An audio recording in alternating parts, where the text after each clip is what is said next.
Action பண்ண try பண்ணு.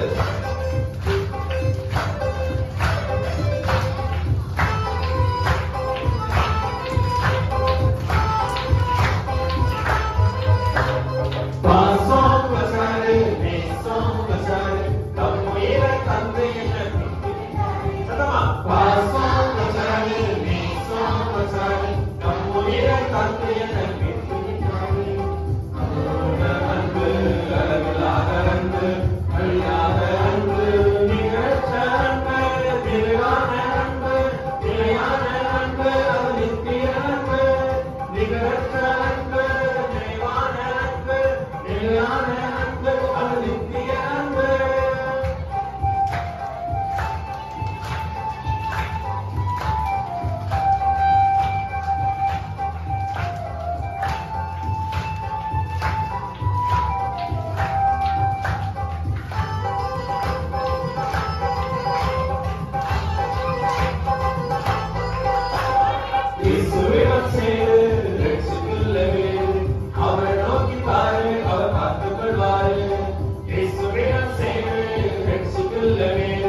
அவரை நோக்கி பாரு அவர் பார்த்துக் கொள்வார்.